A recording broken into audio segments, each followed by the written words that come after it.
할렐루야. 오늘은 마태복음 41번째 강의입니다. 오늘은 마태복음 5장 9절 말씀을 통해서 화평케 하는 자의 복, 이런 제목으로 함께 말씀의 의미를 나누려고 합니다. 예수님이 7번째 말씀하신 복은 화평케 하는 자의 복입니다. 화평케 하는 자의 복이 있나니 저희가 하나님의 아들이라 일컬음을 받을 것이라, 이렇게 말씀합니다. 화평이라는 말은 헬라어로 에이레네라고 하는데 평안, 평화, 평강, 이런 뜻을 가지고 있습니다. 그리고 화평케 하는 자란 어떤 자냐? 평화를 만드는 자라는 뜻입니다. 화평은 분쟁의 반대말인데 사랑으로 이해하고 용서하면서 오는 평화를 말하는 것입니다.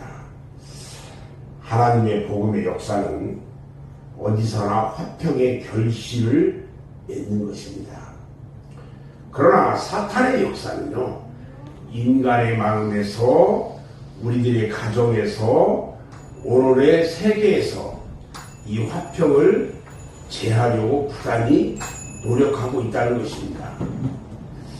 계시록 6장에 보면 둘째 인이 개봉될 때에 붉은 말이 등장하는데, 그 탄자가 허락을 받아서 땅에서 화평을 제하여 버리고 서로 죽이게 하는 전쟁을 일으킨다고 했습니다.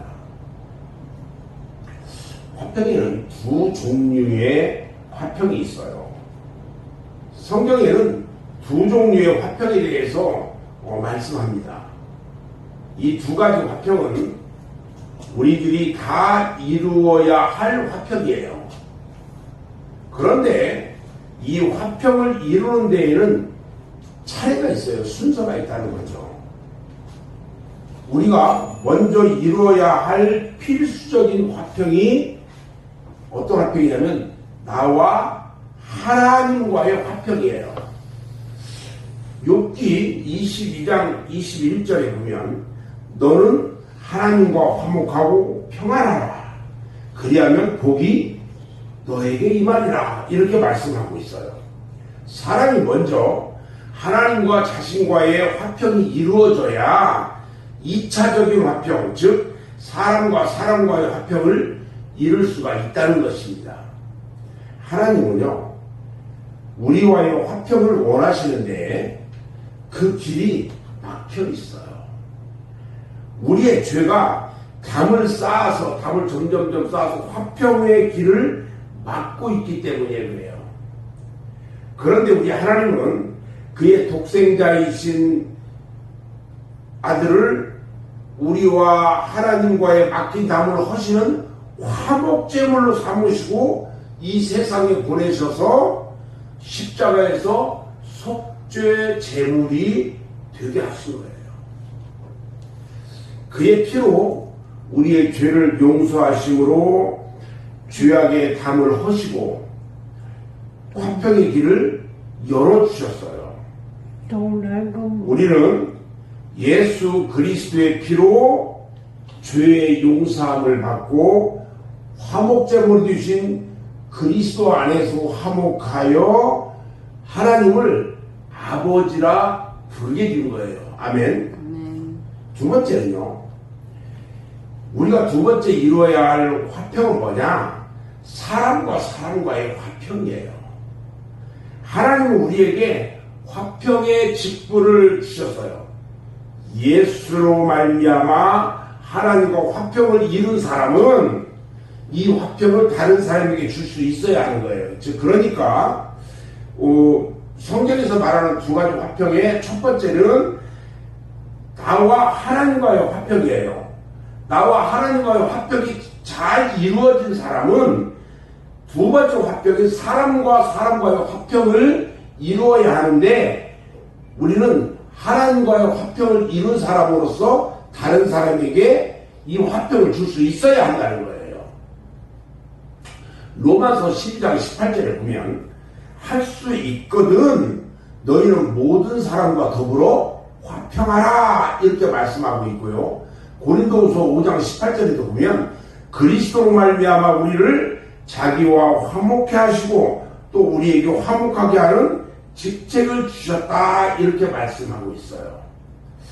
우리가 이웃에게 나타내야 할 화평의 직분은 첫째로 세상 사람들로 하여금 예수 그리스도를 통하여 하나님과 화평할 수 있도록 그들을 그리스도에게 인도하는 거예요.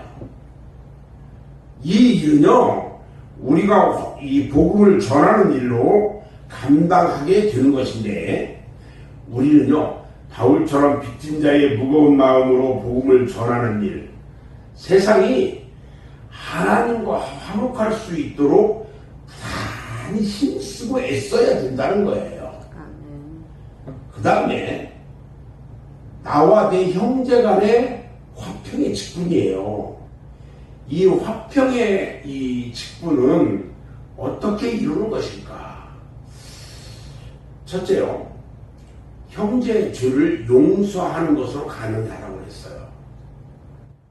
마태복음 18장 35절에 보면 너희가 각각 중심으로 형제를 용서하지 아니하면 내 천부께서도 너희에게 이와 같이 하시리라. 악한 죄를 졌다 할지라도 미움을 샀다 할지라도 용서하래요. 두 번째는요, 너희 마음에 소금을 두고 화목하라 그랬어요. 화목에는요, 자기 희생이 따라야 돼요. 소금이 자기 희생을 통해서 짠맛을 내는 것처럼 그리스도인들이 자기 희생이 없이는 내 이웃과 화평을 이룰 수가 없다는 거예요. 그러면 원수에 대해서는 어떤 방법으로 대해야 할까? 예수님은요, 누가복음 6장 35절에서 오직 너희는 너희 원수를 사랑하고 선대하라 이렇게 말씀하셨어요. 우리가 원수를 선대하고 사랑하는 방법에 대해서 로마서 12장 20절에서는요, 네 원수를 줄이거든 먹이고 목마르거든 마시우라 이렇게 말씀하고 있어요. 자, 그러면 우리가 화평을 이루면 그 결과는 어떻게 나타날까? 하나님과 화평을 이루면요, 우리에게는 놀라운 축복이 오게 돼요. 내 마음에 평안이 깃들어요. 평안해지는 거죠. 하나님과 화평을 누리지 못한 사람에게는요, 이런 평안함이 없다는 거예요. 이사야서 48장 22절의 말씀에 보면 악인에게는요, 평강이 없다고 말씀하고 있어요. 하나님과 화평을 이룬 사람은 하나님과의 새로운 관계가 이루어지는데 원수의 관계에서 아들의 관계로 새로워진다는 거예요. 그리고 그리스도 안에서 하나님의 기업의 후사가 돼서 천국 백성이 되는 것이에요. 아멘.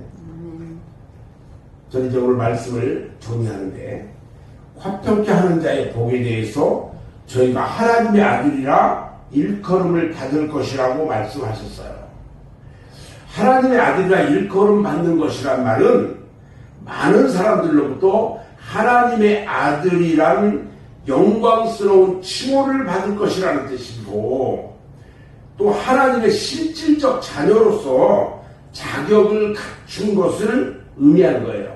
그래서 우리가 이 하나님 앞에 화평케 하는 자, 하나님과 나와의 관계가 평안한 화평의 관계에 있는 사람, 사람과 사람과의 관계가 화평한 사람, 이런 사람들은 그리스도의 이 실질적 자녀로서 또 하나님의 아들이라는, 우리는 양자 아들이기 때문에 영광스러운 칭호를 받을 수가 있어요. 그래서 우리는 하나님의 아들이라 일컬음을 받을 것이라는 거죠. 물론 이런 하나님의 아들은 화평케 하는 일로 하나님으로부터 축복을 이 말할 수 없이 이 받게 되는 큰 거예요. 우리는 이미 주 예수 그리스도로 말미암아 하나님과 더불어서 화평을 이룬 사람들이에요. 아멘. 우리는 이제 이 화평을 들고 나가서 하나님의 아들이라 일컬음의 복을 받는,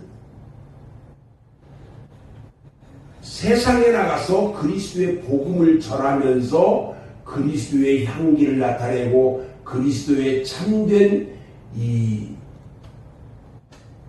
우리가 받은 축복을 남에게 나누어 주며 또 그들에게 복음을 전함으로 말미암아 그들이 우리 하나님께로 돌아오는 그런 일이야말로 정말 우리가 하나님의 아들로서 받은 복을 함께 나누는 축복이라고 이야기할 수 있어요. 오늘 하루도요, 많은 사람들을 만나면서 이 하나님의 아들이라 일컬음을 받는 복을 함께 나누는 복된 한 날이 되어지기를 주님의 이름으로 축원합니다. 아멘. 기도하겠습니다.